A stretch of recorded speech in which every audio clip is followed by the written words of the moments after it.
ಮುಕ್ತಿ ಕೊಡುವ ಯೇಸುನಾಮ, ಶಾಂತಿ ಕೊಡುವ ಯೇಸುನಾಮ,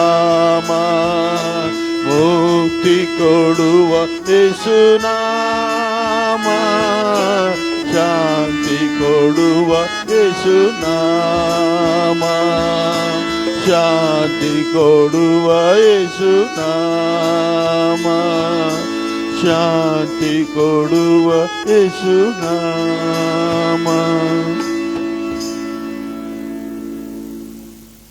ಆತನು ಎಲ್ಲರಿಗೋಸ್ಕರ ವಿಮೋಚನೆಯ ಕ್ರಯವಾಗಿ ತನ್ನನ್ನು ತಾನೇ ಒಪ್ಪಿಸಿಕೊಟ್ಟನು.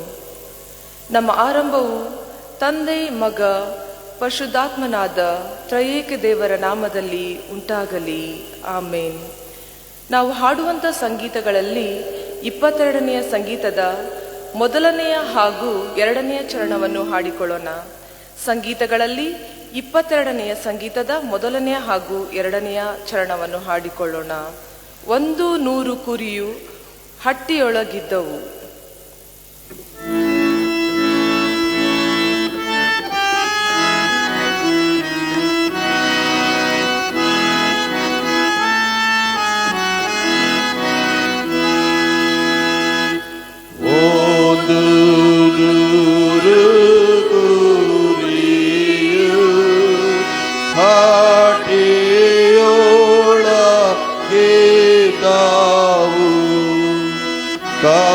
ಕಾಯುವವ ಪ್ರೀತಿಯ ಕುರಿನಾಡೆ ಸಿದ್ಧಾರಿನ ಸುಖ ಕ್ಷೇಮ ಪಡೆದು ಸಿದ್ಧೇಲ ದೇದಾವು.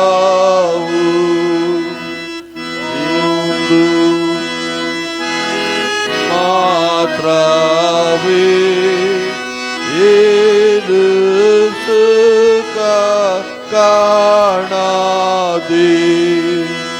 ತಾನಾಗೆ ಸ್ವತಂತ್ರವಾದು ಬಯಸಿಕೊಂಡು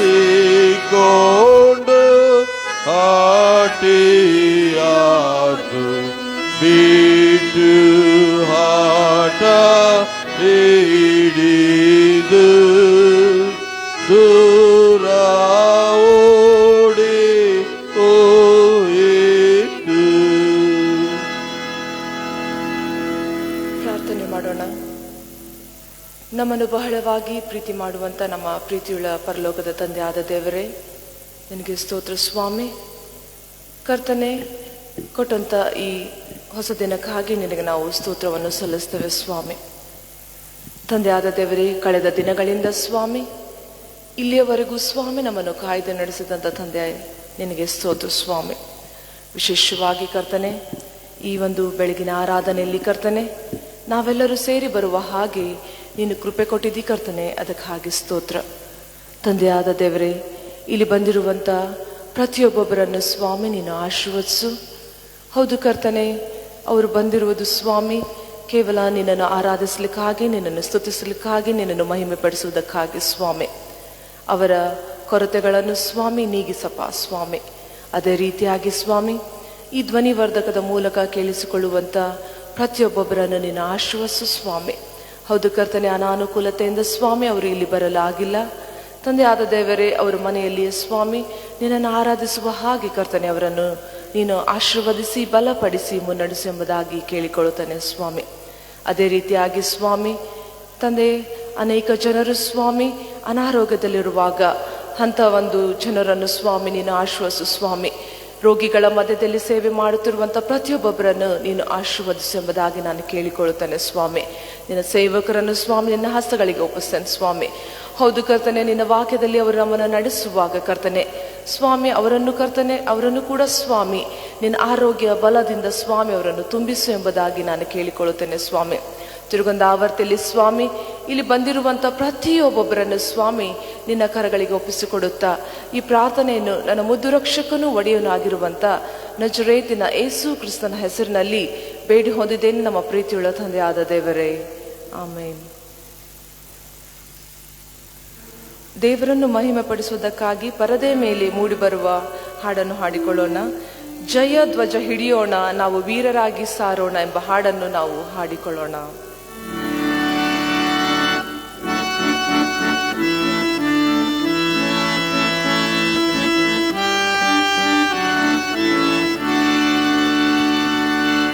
ಜಯ ಧ್ವಜ ಹಿಡಿಯೋಣ, ನಾವು ವೀರರಾಗಿ ಸಾಗೋಣ.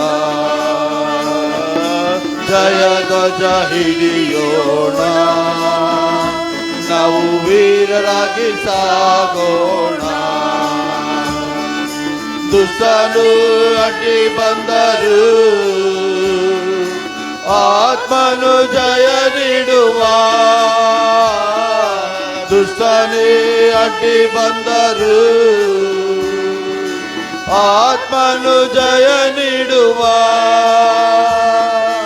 ಭಯವೇಕೆ ನಾನ್ ಮಗನೇ, ನೀ ಭಯವೇಕೆ ನಾನ್ ಮಗಳೇ. ಭಯವೇಕೆ ನಾನ್ ಮಗನೇ, ನೀ ಭಯವೇಕೆ ನಾನ್ ಮಗಳೇ. ಜಯ ಧ್ವಜ ಹಿಡಿಯೋಣ, ನಾವು ವೀರರಾಗಿ ಸಾಗೋಣ. ಜಯ ಹಿಂದೆ ಹೋಗುವ ಗುಡ್ಡಗಾಡು ಆದರೇನು, ಯೇಸುವಿನ ಹಿಂದೆ ಹೋಗುವ ಗುಡ್ಡಗಾಡು ಆದರೇನು. ನೇಗಿಲ ಹಿಡಿದಿರುವೆ, ನಾ ತಿರುಗಿ ನೋಡಲೇ. ನೇಗಿಲ ಹಿಡಿದಿರುವೆ, ನಾ ತಿರುಗಿ ನೋಡಲಾರೆ. ಜಯ ಧ್ವಜ ಹಿಡಿಯೋಣ, ನಾವು ವೀರರಾಗಿ ಸಾಗೋಣ. ಜಯ ಧ್ವಜ ಹಿಡಿಯೋಣ, ನಾವು ವೀರರಾಗಿ ಸಾಗೋಣ. ನಾವು ವೀರರಾಗಿ ಸಾಗೋಣ, ನಾವು ವೀರರಾಗಿ ಸಾಗೋಣ. ದೇವ ಸಂದೇಶವನ್ನು ಕೇಳುವುದಕ್ಕೆ ಮುಂಚೆ ಮತ್ತೊಂದು ಹಾಡನ್ನು ಹಾಡಿಕೊಳ್ಳೋಣ. ಎಲ್ ಶಡಾಯ್ ನನ್ನ ಜೊತೆ ನೀನೆ, ನನ್ನ ಬಾಳಿನ ಕೋಟೆಯು.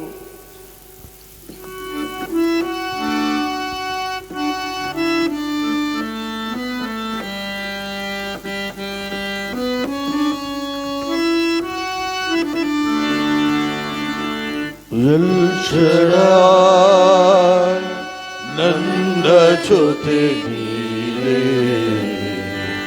ನನ್ನ ಬಾಳಿನ ಕೋಟೆಯು. ಎಲ್ ಶಡಾಯ್ ನನ್ನ ಜೊತೆ ನೀನೆ,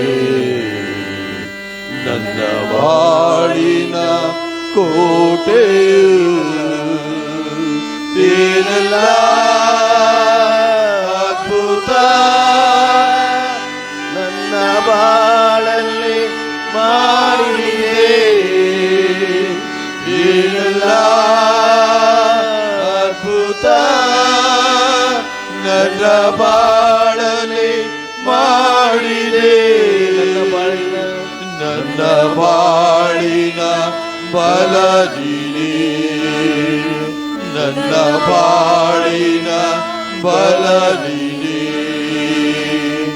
ಮುಂಜಾನೆಯಲ್ಲೇ ಕೃಪೆಯ ಸುರಿಸುವ ಕೃಪೆಗೆ ಸ್ತೋತ್ರವು.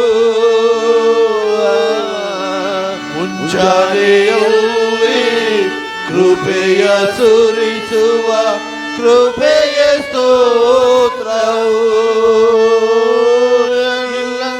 ನಾಮ ನನಗೆ ಪ್ರಿಯ, ನಿನ್ನ ಹಾಸವೇ ಆಶ್ರಯ.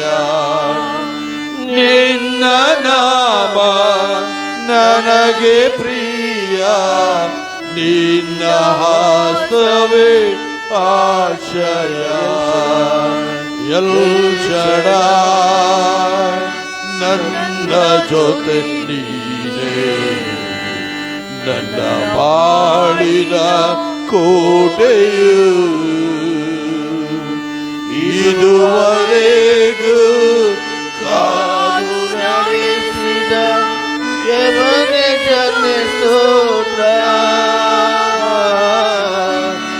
ಇದುವರೆಗೂ ಕಾದು ನಡೆಸಿದ ಎವನೆಜನೆ ಸ್ತೋತ್ರ. ಎಲ್ಲ ದಿನವೂ ಜೊತೆಯಲ್ಲಿರುವ ಇಮ್ಮಾನುವೇಲನೇ ಸ್ತೋತ್ರವು. ಎಲ್ಲ ದಿನವೂ ಜೊತೆಯಲ್ಲಿರುವ ಇಮ್ಮಾನುವೇಲನೇ ಸ್ತೋತ್ರವು. ಎಲ್ ಶಡಾಯ್ ನನ್ನ ಜೊತೆ ನೀನೇ, ನನ್ನ ಬಾಳಿನ ಕೋಟೆಯು. ಏನೆಲ್ಲ ಅದ್ಭುತ ನನ್ನ ಬಾಳಲಿ ಮಾಡಿದೆ, ಏನೆಲ್ಲ ಅದ್ಭುತ ನನ್ನ ಬಾಳಲಿ ಮಾಡಿದೆ. ನನ್ನ ಬಾಳಿನ ಬಲ ನೀನೇ, ನನ್ನ ಬಾಳಿನ ಬಲ ನೀನೇ. ಪ್ರಾರ್ಥನೆಯನ್ನು ಮಾಡಿಕೊಳ್ಳೋಣ. ನಮ್ಮನ್ನು ಅತಿಶಯವಾಗಿ ಪ್ರೀತಿ ಮಾಡುವಂಥ ನಮ್ಮ ಪರಲೋಕದ ತಂದೆಯಾದ ದೇವರೇ, ಈ ಮುಂಜಾನೆ ಜಾವದಲ್ಲಿ ನಿನ್ನ ಮಕ್ಕಳಾಗಿರುವಂಥ ನಾವು ನಿನ್ನ ಆಲಯದಲ್ಲಿ ಸೇರಿ ಬಂದು ನಿನ್ನ ಸ್ತುತಿಸಿ ಆರಾಧಿಸುವಂತೆ ಈವರೆಗೂ ನಮ್ಮನ್ನು ನಡೆಸಿರುವುದಕ್ಕಾಗಿ ನಿನಗೆ ಸ್ತೋತ್ರ. ನಮ್ಮೆಲ್ಲರ ಜೀವಿತದ ಸಂಖ್ಯೆಯಲ್ಲಿ ನೀನು ಇಟ್ಟಿದ್ದೀಯಪ್ಪ, ನಿನಗೆ ಸ್ತೋತ್ರ.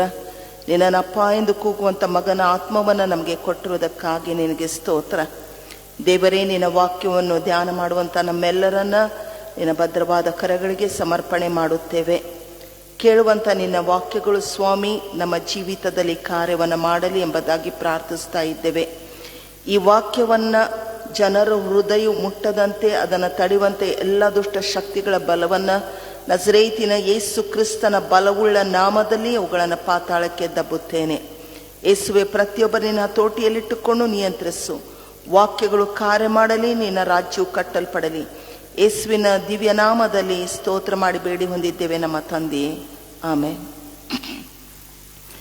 ಈ ಮುಂಜಾನೆ ಆರಾಧನೆಗೆ ನಾವು ಸ್ವಲ್ಪ ಹೊತ್ತು ದೇವರ ವಾಕ್ಯವನ್ನು ಧ್ಯಾನಿಸುವ ಹಾಗೆ, ಅದು ಶ್ರೀ ಮಾರ್ಕನು ಬರೆದ ಸುವಾರ್ತೆ 2ನೇ ಅಧ್ಯಾಯ 17ನೇ ವಚನ. ಮಾರ್ಕನು ಬರೆದ ಸುವಾರ್ತೆ 2ನೇ ಅಧ್ಯಾಯ 17ನೇ ವಚನ. ಯೇಸು ಅದನ್ನು ಕೇಳಿ, ಕ್ಷೇಮದಿಂದಿರುವವರಿಗೆ ವೈದ್ಯನು ಬೇಕಾಗಿಲ್ಲ, ಕ್ಷೇಮವಿಲ್ಲದವರಿಗೆ ಬೇಕು. ನಾನು ನೀತಿವಂತರನ್ನು ಕರೆಯುವುದಕ್ಕೆ ಬಂದವನಲ್ಲ, ಪಾಪಿಗಳನ್ನು ಕರೆಯುವುದಕ್ಕೆ ಬಂದವನು ಅಂದನು ಎಂಬುದಾಗಿ. ಪ್ರೀತಿಯುಳ್ಳ ದೇವಜನರೇ, ಈ 2ನೇ ಅಧ್ಯಾಯವನ್ನು ನಾವು ಓದುವಾಗ ಪ್ರಾರಂಭದಲ್ಲಿ ನಾವು ನೋಡ್ತೇವೆ, ಯೇಸು ಸ್ವಾಮಿ ಬೋಧನೆಯನ್ನ ಮಾಡ್ತಾ ಇದ್ದಾನೆ. ಮಾಡುವಂಥ ಸಮಯದಲ್ಲಿ ಕೆಲವೊಂದು ಜನರು, 4 ಜನರಿಂದ ಒಬ್ಬ ಪಾರ್ಶ್ವ ರೋಗಿಯನ್ನು ಹೊತ್ತಿಸಿಕೊಂಡು ಯೇಸು ಸ್ವಾಮಿ ಬಳಿಗೆ ಸ್ವಸ್ಥತೆಗಾಗಿ ಕರೆದುಕೊಂಡು ಬರ್ತಾ ಇದ್ದಾರೆ. ಯೇಸು ಅವರ ನಂಬಿಕೆಯನ್ನು ನೋಡಿ ಆ ಪಾರ್ಶ್ವವಾಯು ರೋಗಿಗೆ ಹೇಳ್ತಾ ಇದ್ದಾನೆ, ಮಗನೇ, ನಿನ್ನ ಪಾಪಗಳು ಕ್ಷಮಿಸಲ್ಪಟ್ಟಿವೆ, ಎದ್ದು ನಿನ್ನ ಹಾಸಿಗೆಯನ್ನು ತೆಗೆದುಕೊಂಡು ಹೋಗು ಎಂಬುದಾಗಿ ಹೇಳುವಾಗ ತಕ್ಷಣವೇ ಆ ವ್ಯಕ್ತಿ ಅಲ್ಲಿ ಗುಣವಾದನು, ತನ್ನ ಹಾಸಿಗೆಯನ್ನು ತಾನೇ ಹೊತ್ತುಕೊಂಡು ಹೋದನು ಎಂಬುದಾಗಿ ಈ ವಾಕ್ಯ ಭಾಗದಲ್ಲಿ ನಾವು ನೋಡ್ತೇವೆ. ಇದನ್ನ ನೋಡಿದಂಥ ಫರಿಸಾಯರು ಅವರಲ್ಲಿ ಗುಣಗುಡ್ತಾ ಇದ್ದಾರೆ. ಇಂಥ ಕೆಲಸವನ್ನ ಮಾಡಲಿಕ್ಕೆ ದೇವರಿಗೊಬ್ಬನಿಗೆ ಅಧಿಕಾರ ಉಂಟು, ಈತನಿಗೆ ಅಧಿಕಾರವನ್ನ ಯಾರು ಕೊಟ್ಟಿದ್ದಾರೆ ಎಂಬುದಾಗಿ ತಮ್ಮೊಳಗೆ ಯೇಸುವಿನ ಹಿಂದೆ ಮಾತನಾಡುವಾಗ ಯೇಸು ಈ ಮಾತನ್ನ ಹೇಳ್ತಾ ಇದ್ದಾನೆ. ಈ ಮೂಲಕವಾಗಿ ನಾನೇ ಬರಬೇಕಾದಂಥ ಮೆಸ್ಸಿಯನು, ಪಾಪಗಳನ್ನು ಕ್ಷಮಿಸುವಂತ ಅಧಿಕಾರ ತಂದೆಯು ನನಗೆ ಕೊಟ್ಟಿದ್ದಾನೆ ಎಂಬುದನ್ನ ಮೊದಲೇದಾಗಿ ತಿಳಿಸ್ತಾ ಇದ್ದಾನೆ. ಮತ್ತು ಎರಡನೇದಾಗಿ ಯೇಸು ಅಲ್ಲಿ ಒಂದು ವಿಷಯವನ್ನ ಪ್ರಾಮುಖ್ಯವಾಗಿ ತೋರಿಸ್ತಾ ಇದ್ದಾನೆ. ಏನೆಂದರೆ ಪಾಪಕ್ಕೂ ಮತ್ತು ಅನಾರೋಗ್ಯಕ್ಕೂ ರೋಗಕ್ಕೂ ಬಹಳಷ್ಟು ಸಂಬಂಧವಿದೆ, ನೇರವಾದ ಸಂಬಂಧವಿದೆ ಅನ್ನುವಂಥ ವಿಷಯವನ್ನ ಯೇಸು ಅಲ್ಲಿ ತೋರಿಸುವುದನ್ನ ನಾವು ನೋಡುವವರಾಗಿದ್ದೇವೆ. ಹಾಗಾದರೆ ನಮ್ಮಲ್ಲಿ ಪಾಪವಿಲ್ಲೆಂಬುದಾಗಿ ನಾವು ಹೇಳಿಕೊಳ್ಳುವುದಾದರೆ ನಮ್ಮನ್ನು ನಾವೇ ಮೋಸಪಡಿಸಿಕೊಳ್ಳುತ್ತೇವೆ ಮತ್ತು ಸತ್ಯ ನಮ್ಮಲ್ಲಿ ಇಲ್ಲ ಎಂಬುದಾಗಿ ದೇವರ ವಾಕ್ಯ ಸ್ಪಷ್ಟವಾಗಿ ಹೇಳುವಂಥದ್ದಾಗಿದೆ. ದಾವೀದನು ತನ್ನ ಕೀರ್ತನೆಯಲ್ಲಿ ಹೇಳ್ತಾ ಇದ್ದಾನೆ, ಮಾತೃ ಗರ್ಭದಿಂದ ನಾನು ಪಾಪಿಯೇ ದ್ರೋಹಿಯೇ ಎಂಬುದಾಗಿ. ಹಾಗಾದರೆ ಸೇರಿ ಬಂದಂತ ಕೇಳುವಂತ ನಾವುಗಳು ಒಂದು ವಿಷಯವನ್ನ ನಾವು ಒಪ್ಪಿಕೊಳ್ಬೇಕಂದ್ರೆ, ನಾನು ಪಾಪಿ, ನನಗೋಸ್ಕರವೇ ಯೇಸು ಸ್ವಾಮಿ ಈ ಲೋಕಕ್ಕೆ ಆತನು ರಕ್ಷಕನಾಗಿ ರಕ್ಷಣಾ ಕಾರ್ಯವನ್ನು ಮಾಡುವುದಕ್ಕಾಗಿ ಬಂದನು ಎಂಬುದಾಗಿ. ಇದು ಒಂದು ವಿಷಯವಾದರೆ, ಮತ್ತೊಂದು ವಿಷಯದಲ್ಲಿ ನೋಡುವುದಾದರೆ, ಇವತ್ತು ನಮಗೆ ಎಲ್ಲವೂ ಉಂಟು, ಆದರೆ ಒಂದು ಅನಾರೋಗ್ಯದಿಂದ ನಾವು ಬಳಲ್ತಾ ಇದ್ದೇವೆ. ಅದು ತಲೆನೋವು ಇರ್ಬೋದು, ಆಸಿಡಿಟಿ ಇರ್ಬೋದು, BP ಇರ್ಬೋದು, ಶುಗರ್ ಇರ್ಬೋದು, ಯಾವುದೋ ಒಂದು ಅನಾರೋಗ್ಯ ನಮ್ಮನ್ನ ಕಾಡುತ್ತಾ ಇದೆ, ನಮ್ಮ ಜೀವವನ್ನ ಹಿಂಡುತ್ತಾ ಇದೆ. ಈ ವಾಕ್ಯ ಭಾಗದಿಂದ ನಾವು ತಿಳಿದುಕೊಳ್ಬೇಕಾದ ವಿಷಯ ಏನೆಂದರೆ, ಈ ಪಾಪ ಮತ್ತು ಅನಾರೋಗ್ಯ ಅಥವಾ ರೋಗ ಎರಡಕ್ಕೂ ಒಂದು ಸಂಬಂಧವಿದೆ. ಎಲ್ಲ ರೋಗಗಳು ಪಾಪದಿಂದ ಬಂದಿವೆ ಅಂತ ಅಲ್ಲ, ಆದರೆ ಬಹಳಷ್ಟು ಅನಾರೋಗ್ಯವು, ಬಹಳಷ್ಟು ರೋಗಗಳು ನಮ್ಮ ಪಾಪದ ಜೀವಿತದಿಂದ ಬಂದಿವೆ ಎಂಬುದಾಗಿ ನಾವು ತಿಳಿದುಕೊಳ್ಳುವುದು ಬಹಳಷ್ಟು ಅವಶ್ಯವಾಗಿದೆ. ಹಾಗಾದ್ರೆ ವಾಕ್ಯದ ನಮಗೆ ಈ ಒಂದು ಪಾಪದ ವಿಷಯದಲ್ಲಿ ಏನನ್ನ ಹೇಳ್ತದೆ ಎಂಬುದಾಗಿ ನಾವು ನೋಡುವುದಾದ್ರೆ, ಮೊದಲೇ ಯೋಹಾನ 3ನೇ ಅಧ್ಯಾಯ 4ನೇ ವಚನದಲ್ಲಿ ಹೇಳ್ತದೆ, ನಾವು ಅಧರ್ಮವನ್ನ ಅನುಸರಿಸಿ ಪಾಪ ಮಾಡುವವರಾಗಿದ್ದೇವೆ ಎಂಬುದಾಗಿ. ಯಾವ ವ್ಯಕ್ತಿ ದೇವರ ಆಜ್ಞೆಗಳನ್ನ ಉಲ್ಲಂಘನೆ ಮಾಡುತ್ತಾನೋ, ದೇವರ ಆಜ್ಞೆಗಳನ್ನ ಪಾಲಿಸುವುದಿಲ್ಲವೋ, ದೇವರ ಆಜ್ಞೆಗಳನ್ನ ಮುರಿಯುತ್ತಾನೋ, ಆತನು ಅಧರ್ಮವನ್ನ ನಡೆಸುವಾತನಾಗಿದ್ದಾನೆ. ಆ ಮೂಲಕವಾಗಿ ಆತನು ಪಾಪ ಮಾಡುವಾತನಾಗಿದ್ದಾನೆ ಎಂಬುದಾಗಿ ನಾವು ನೋಡಿಕೊಳ್ಳುತ್ತೇವೆ. ಮತ್ತು ರೋಮಾಯ 3ನೇ ಅಧ್ಯಾಯ 23ನೇ ವಚನ ಹೇಳ್ತದೆ, ನಾವೆಲ್ಲರೂ ಪಾಪ ಮಾಡಿದ್ದೇವೆ ಮತ್ತು ದೇವರ ಮಹಿಮೆಯನ್ನ ನಾವು ಕಾಣದೆ ನಮ್ಮ ಜೀವಿತದಲ್ಲಿ ಹೋಗಿದ್ದೇವೆ ಎಂಬುದಾಗಿ ಕೂಡ ದೇವರ ವಾಕ್ಯ ಹೇಳುವಂತದ್ದಾಗಿದೆ. 1ನೇ ಕೊರಿಂಥ 11ನೇ ಅಧ್ಯಾಯ 27ರಿಂದ 30 ವಚನಗಳನ್ನು ನೋಡುವಾಗ, ನಾವು ಕರ್ತನ ಮೇಜಿನ ಬಳಿಗೆ ಬರುವಾಗ ನಮ್ಮ ಹೃದಯವನ್ನ ಪರೀಕ್ಷಿಸಿಕೊಂಡು ನಮ್ಮ ಪಾಪಗಳಿಗಾಗಿ ನಿಜವಾದ ಮಾನಸಾಂತರ ಪಟ್ಟು ಕರ್ತನ ರೊಟ್ಟಿ ಮುರಿಯುವುದರಲ್ಲಿ, ಪಾನ ಮಾಡುವುದರಲ್ಲಿ ನಾವು ಪಾಲುಗಾರಾಗಬೇಕು. ಆದರೆ ನಾವು ಅಯೋಗ್ಯವಾಗಿ ಇದರಲ್ಲಿ ಪಾಲುಗಾರಾಗೋದ್ರಿಂದ ನಮ್ಮಲ್ಲಿ ಅನೇಕರು ನಾನಾ ವಿಧವಾದ ರೋಗಗಳಿಗೆ ಬಲಿಯಾಗಿದ್ದೇವೆ ಮತ್ತು ಅನೇಕರು ಸತ್ತು ಹೋಗಿದ್ದಾರೆ ಎಂಬುದಾಗಿ ಪೌಲನು ಸ್ಪಷ್ಟವಾಗಿ ತನ್ನ ಪತ್ರಿಕೆಯಲ್ಲಿ ಹೇಳುವಾತನಾಗಿದ್ದಾನೆ. ಹಾಗಾದರೆ ಇವತ್ತು ಈ ಒಂದು ಪಾಪ ನನ್ನಲ್ಲಿ ಇದೆಯಾ ಎಂಬುದಾಗಿ ವಾಕ್ಯದ ಬೆಳಕಿನಲ್ಲಿ ನನ್ನನ್ನು ನಾನು ಪರೀಕ್ಷಿಸಿಕೊಳ್ಳುವಂಥದ್ದು ಬಹಳಷ್ಟು ಅವಶ್ಯವಾಗಿದೆ. ಯಾವ ಪಾಪವನ್ನ ಮಾಡದೆ ಹೋದರೂ ದಿನಕ್ಕೆ ಎಲ್ಲಿಯಾದರೂ ಒಂದು ಸುಳ್ಳನ್ನ ನಾವು ಹೇಳುವವರಾಗಿದ್ದೇವೆ. ಆದರೆ ವಾಕ್ಯದಾಗ ಅನುಗುಣವಾಗಿ ನೋಡಬೇಕಾದ್ರೆ ನಾವು ಒಂದು ಸುಳ್ಳನ್ನು ಕೂಡ ಹೇಳಬಾರದು ಎಂಬುದಾಗಿ ನಾವು ದೇವರ ವಾಕ್ಯದಲ್ಲಿ ನಾವು ನೋಡುವವರಾಗಿದ್ದೇವೆ. ಯೆಶಾಯನ ಪ್ರವಾದನೆ ಗ್ರಂಥ 53ನೇ ಅಧ್ಯಾಯ 5ನೇ ವಚನದಲ್ಲಿ ನಾವು ನೋಡ್ತೇವೆ, ನಮಗೆ ಸುಕ್ಷೇಮವನ್ನ ಮಾಡುವ ದಂಡನೆಯನ್ನ ಆತನು ಅನುಭವಿಸಿದನು, ಅವನ ಬಾಸುಂಡೆಗಳಿಂದ ನಮಗೆ ಗುಣವಾಯಿತು ಎಂಬುದಾಗಿ. ಇವತ್ತು ನಮಗೆ ದೈಹಿಕವಾಗಿ, ಮಾನಸಿಕವಾಗಿ, ಭಾವನಾತ್ಮಕವಾಗಿ ನಾವು ಆರೋಗ್ಯವಿರಬೇಕೆಂಬುವ ಕಾರಣದಿಂದಲೇ ಯೇಸು ಆತನು ಕೊರಡೇಟಗಳನ್ನ ಅನುಭವಿಸಿದನು, ಆ ಶ್ರಮೆಯನ್ನ ಅನುಭವಿಸಿದನು ಎಂಬುದಾಗಿ ಇಲ್ಲಿ ಪ್ರವಾದನ ಪೂರ್ವಕವಾಗಿ ಯೆಶಾಯನು ಬರೆಯುವುದನ್ನ ನಾವು ನೋಡುವವರಾಗಿದ್ದೇವೆ. ಹಾಗಾದರೆ ದೇವರು ನಮಗೆ ಆರೋಗ್ಯವನ್ನು ಕೊಡುವುದಕ್ಕಾಗಿ ಆತನು ದಂಡನೆಯನ್ನ ಅನುಭವಿಸಿದನು. ದೇವರು ನಮಗೆ ಸ್ವಸ್ಥತೆಯನ್ನು ಬಿಡುಗಡೆ ಕೊಡುವುದಕ್ಕಾಗಿ ನಮ್ಮ ಎಲ್ಲ ರೋಗಗಳನ್ನ, ವ್ಯಾಧಿಗಳನ್ನ, ಶಾಪಗಳನ್ನ ಆ ಕಲ್ವಾರಿ ಕ್ರೂಜೆಯಲ್ಲಿ ಆತನ ಅನುಭವಿಸಿ ತನ್ನ ಅಮೂಲ್ಯವಾದ ನೆತ್ತರವನ್ನ ಸುರಿಸುವುದ್ರ ಮೂಲಕ, ತನ್ನ ಅಮೂಲ್ಯವಾದ ಪ್ರಾಣವನ್ನ ಕೊಡುವುದ್ರ ಮೂಲಕ ಇವತ್ತು ನಮಗೆ ಸುಕ್ಷೇಮವನ್ನ ಕೊಟ್ಟಿದ್ದಾನೆ. ಆದರೆ ದೇವರು ಕೊಟ್ಟಂತ ಈ ಬಿಡುಗಡೆಯಲ್ಲಿ, ಈ ಸುಕ್ಷೇಮದಲ್ಲಿ, ಈ ಆರೋಗ್ಯದಲ್ಲಿ ನಾನು ನಡೀತಾ ಇದ್ದೇನಾ ಎಂಬುದಾಗಿ ಮುಂಚಾನೆ ಜಾವದಲ್ಲಿ ನನ್ನ ಹೃದಯವನ್ನ ನಾನು ಪರೀಕ್ಷಿಸಿಕೊಳ್ಳುವಂಥದ್ದು ಬಹಳಷ್ಟು ಅವಶ್ಯವಾಗಿದೆ. ಯಾಕಂದರೆ ದೇವರು ಆತನು ಸುರಿಸಿದಂತ ಆ ಒಂದು ರಕ್ತವಾದ ಒಂದು ಅರ್ಥ ನಾವು ನಿರರ್ಥಕಪಡಿಸಬಾರದು. ದೇವರು ತನ್ನ ಅಮೂಲ್ಯವಾದ ಪ್ರಾಣವನ್ನೇ ಕೊಟ್ಟಿರುವಾಗ ನಾವು ಪಾಪಮಯವಾದ ಜೀವಿತದಲ್ಲೇ ಮುಂದುವರಿತಾ ಅದರಲ್ಲೇ ನಾವು ಜೀವಿಸುವುದರಿಂದ ಕ್ರಿಸ್ತನು ಕೊಟ್ಟಂತ ಆತನ ಪ್ರಾಣಕ್ಕೆ ನಾವು ಯಾವ ಬೆಲೆಯನ್ನ ಕೊಡ್ತಾ ಇಲ್ಲ ಎಂಬುದಾಗಿ ನಾವು ಬಹಳಷ್ಟು ಅರಿತುಕೊಳ್ಳುವಂಥದ್ದು ಪ್ರಾಮುಖ್ಯವಾಗಿದೆ ಪ್ರಿಯ ದೇವ ಜನರೇ. ಹಾಗಾದರೆ ಇವತ್ತು ನಾನು ಒಪ್ಪಿಕೊಳ್ಳುತ್ತೇನೆ, ನನ್ನಲ್ಲಿ ಪಾಪ ಇದೆ. ಎಷ್ಟೊಂದು ವಾಕ್ಯಗಳನ್ನ ನಾವು ಕೇಳಿದ್ದೇವೆ, ಎಷ್ಟೊಂದು ವಾಕ್ಯಗಳು ನಮ್ಮ ಹೃದಯದಲ್ಲಿ ಬಿತ್ತಲ್ಪಟ್ಟಿವೆ. ಇವತ್ತು ಮೀಡಿಯಾಗಳ ಮೂಲಕ ದೇವರ ವಾಕ್ಯ ಸಾರಲ್ಪಡ್ತಾ ಇದೆ. ದೇವರು ಈ ಶ್ರಮಾದಿನಗಳಲ್ಲಿ ಅನೇಕ ಸೇವಕರುಗಳನ್ನ ನಮ್ಮ ಬಳಿಗೆ ಕಳಿಸಿ ತನ್ನ ವಾಕ್ಯ ಸಂದೇಶವನ್ನ ನಮಗೆ ಕೊಡ್ತಾ ಇದ್ದಾನೆ. ಯಾಕೆ? ಯೇಸು ನಮ್ಮನ್ನ ಬಹಳಷ್ಟು ಪ್ರೀತಿ ಮಾಡುವಾತನಾಗಿದ್ದಾನೆ. ಯೋಹಾನನು ಬರೆದ ಸುವಾರ್ತೆ 3ನೇ ಅಧ್ಯಾಯ 16 ವಚನದಲ್ಲಿ ನಾವು ನೋಡ್ತೇವೆ, ದೇವರು ಲೋಕಂದರೆ ನಮ್ಮೆಲ್ಲರನ್ನ ಪ್ರೀತಿಸಿ ತನ್ನ ಒಬ್ಬನೇ ಮಗನನ್ನ ಈ ಲೋಕಕ್ಕೆ ಕಳಿಸಿಕೊಟ್ಟನು. ಯಾಕಂದ್ರೆ ಆತನನ್ನ ನಂಬುವವನು ಒಬ್ಬನಾದರೂ ನಾಶವಾಗದೆ ನಾವೆಲ್ಲರೂ ಆ ಸ್ವರ್ಗವನ್ನ ಸೇರ್ಬೇಕು, ಆ ನಿತ್ಯತ್ವದ ಭಾಗ್ಯವನ್ನ ಅನುಭವಿಸಬೇಕೆಂಬ ಕಾರಣದಿಂದ ಯೇಸು ಈ ಲೋಕಕ್ಕೆ ಬಂದನು. ಹಾಗಾದರೆ ಆತನ ಹೆಸರನ್ನ ಹೇಳಿಕೊಳ್ಳುವಂತ ನಾವುಗಳು, ಸತ್ಯ ದೇವರಾಗಿರುವಂತ ಯೇಸುವನ್ನ ಅರಿತಿರುವಂತ ನಾವುಗಳು ಇನ್ನು ಪಾಪಮಯವಾದ ಜೀವಿತದಲ್ಲೇ ನಾವು ಬದುಕ್ತಾ ಇದ್ದೇವಾ? ಒಂದು ವೇಳೆ ನಾವು ಅಂತ ಬದುಕನ್ನ ಬದುಕ್ತಾ ಇದ್ದರೆ ಅದರಿಂದ ಆಗುವಂತ ಪರಿಣಾಮಗಳು, ಅದರಿಂದ ನಾವು ಅನುಭವಿಸಬೇಕಂತ ಯಾತನೆಗಳು ಯಾವುವು ಎಂಬುದಾಗಿ ನಾವು ಕೆಲವು ನಿಮಿಷಗಳಲ್ಲಿ ಅದನ್ನು ಧ್ಯಾನ ಮಾಡೋಣ. ಮೊಟ್ಟ ಮೊದಲನೇದಾಗಿ ನಾವು ನೋಡ್ತೇವೆ, ಈ ಪಾಪದಲ್ಲಿ ನಾವು ನಡೆಯುವುದಾಗಿದ್ದರೆ ಅದು ನಮ್ಮನ್ನ ದೇವರಿಂದ ಬೇರ್ಪಡಿಸುತ್ತದೆ ಎಂಬುದಾಗಿ ಯೆಶಾಯ ಪ್ರವಾದನ ಗ್ರಂಥ 59ನೇ ಅಧ್ಯಾಯ 2ನೇ ವಚನದಲ್ಲಿ ನಾವು ನೋಡುವವರಾಗಿದ್ದೇವೆ. ಒಂದು ವೇಳೆ ಹೀಗೆ ನಾವು ಪಾಪ ಮಾಡ್ತಾ ಹೋಗುವುದಾದರೆ ದೇವರು ನಮ್ಮಿಂದ ದೂರ ಹೋಗುವಾತನಾಗಿದ್ದಾನೆ. ಒಂದು ವೇಳೆ ಇಂಥ ಒಂದು ಜೀವಿತ ನಾನು ಜೀವಿಸುವುದಾದರೆ, ದೇವರು ನನ್ನಿಂದ ದೂರ ಹೋಗುವುದಾದರೆ ನಾನು ಬದುಕಿದರೂ ನಾನು ಸತ್ತ ಹಾಗೆಯೇ. ಯಾಕಂದರೆ ಯಾವನು ಕ್ರಿಸ್ತನಲ್ಲಿ ಇಲ್ಲ ಆತನು ನೂತನ ಸೃಷ್ಟಿಯಾಗಲಾರನು ಎಂಬುದಾಗಿ ದೇವರ ವಾಕ್ಯ ಹೇಳ್ತದೆ. ಹಾಗಾದರೆ ನಾನು ಕ್ರಿಸ್ತನಲ್ಲಿ ಇರದೇ ಹೋದರೆ ನನ್ನ ಬದುಕಿದರೂ, ನಾನು 100 ವರ್ಷ ಬದುಕಿದರೂ ಕೂಡ ನನ್ನ ಒಂದು ಜೀವಿತಕ್ಕೆ, ನನ್ನ ಬದುಕಿಗೆ ಯಾವ ಅರ್ಥ ಇರುವುದಿಲ್ಲ. ಯಾಕಂದ್ರೆ ನಾವು ಆರಾಧಿಸುವಂತ ದೇವರು, ನಾವು ಸೇವಿಸುವಂತ ದೇವರು ಆತನು ಪರಿಶುದ್ಧನಾದ ದೇವರಾಗಿದ್ದಾನೆ. ಅದಕ್ಕೆ ದೇವರು ಹೇಳ್ತಾ ಇದ್ದಾನೆ, ನಾನು ಪರಿಶುದ್ಧನಾಗಿರುವುದರಿಂದ ನೀವು ಕೂಡ ಪರಿಶುದ್ಧರಾಗಿರಬೇಕು.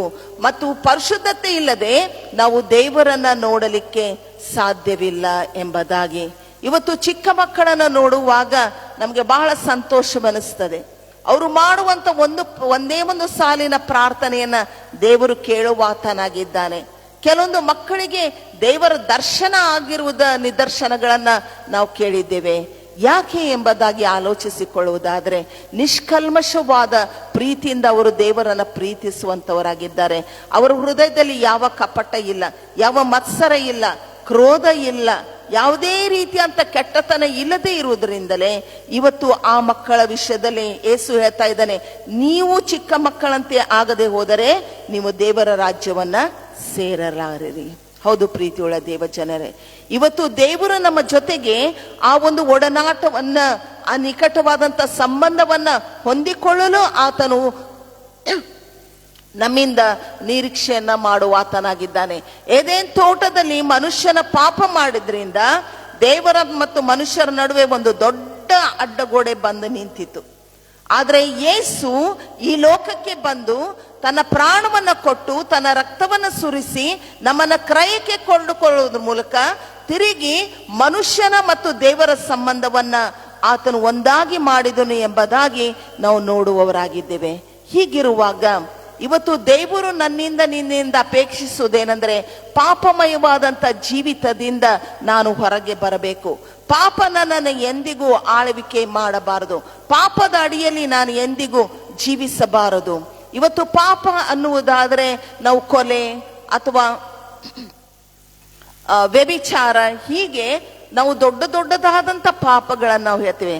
ಆದ್ರೆ ಒಬ್ಬನ ವಿಷಯದಲ್ಲಿ ನಾವು ಕೆಟ್ಟದ್ದಾಗಿ ಯೋಚಿಸುವುದು, ಒಬ್ಬ ವ್ಯಕ್ತಿಗೆ ನಾವು ಕೇಡನ್ನ ಕಲ್ಪಿಸುವುದು, ಒಬ್ಬನ ವ್ಯಕ್ತಿಯ ವಿಷಯದಲ್ಲಿ ನಾನು ಸುಳ್ಳು ಸಾಕ್ಷಿ ಹೇಳುವುದು, ಸುಳ್ಳು ಆಪಾದನೆ ಕೊಡುವುದು, ಸುಳ್ಳು ಸುದ್ದಿಗಳನ್ನು ಹಬ್ಬಿಸುವುದು ಕೂಡ ದೇವರ ಮುಂದೆ ದೊಡ್ಡ ಪಾಪವಾಗಿದೆ. ಯಾಕೊಬ್ಬನ ಪತ್ರಿಕೆಯಲ್ಲಿ ನಾವು ನೋಡ್ತೇವೆ, ಒಬ್ಬ ವ್ಯಕ್ತಿಗೆ ಇದು ಒಳ್ಳೆಯದು ಎಂಬುದಾಗಿ ಗೊತ್ತಿದ್ರೂ ಕೂಡ ಆತನದನ್ನ ಮಾಡದೆ ಹೋದರೆ ಅದು ಆತನು ಮಾಡಿದ ಪಾಪವಾಗುತ್ತದೆ. ಹಾಗಾದ್ರೆ ಇವತ್ತು ಎಷ್ಟೊಂದು ಒಳ್ಳೆಯದನ್ನ ಮಾಡುವಂತ ದೇವರು ಅವಕಾಶ ನಮಗೆ ಕೊಟ್ಟಿರುವಾಗ ನಾನು ಆ ಒಳ್ಳೆಯದನ್ನ ಮಾಡದೆ ಹೋದರೆ ನಾನು ಪಾಪ ಮಾಡುವಂತ ವ್ಯಕ್ತಿಯಾಗಿದ್ದೇನೆ ಎಂಬುದಾಗಿ ದೇವರ ವಾಕ್ಯದ ಬೆಳಕಿನಲ್ಲಿ ನಾವು ತಿಳಿದುಕೊಳ್ಳುವಂಥದ್ದು ಅವಶ್ಯವಾಗಿದೆ. ಇನ್ನು ಎರಡನೇದಾಗಿ ನಾವು ನೋಡುವಾಗ ಈ ಪಾಪ ನಮ್ಮನ್ನ ನಾಶನಕ್ಕೆ ನಡೆಸುವಂತದ್ದಾಗಿದೆ.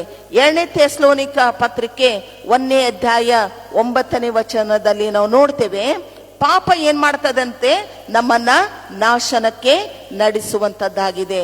ಯೇಸು ಸ್ವಾಮಿಯನ್ನ ಹೇಳುವಾಗ ಆತನ ಹೇಳ್ತಾ ಇದ್ದಾನೆ, 2 ಮಾರ್ಗಗಳುಂಟು. ಒಂದು ಅಗಲವಾದಂತ ಮಾರ್ಗ, ಅದು ನಾಶನಕ್ಕೆ ನಡೆಸುವಂತದ್ದಾಗಿದೆ. ಒಂದು ಇಕ್ಕಟ್ಟಾದ ಮಾರ್ಗ, ಅದು ನಿತ್ಯತ್ವಕ್ಕೆ ನಡೆಸುವಂತದ್ದಾಗಿದೆ.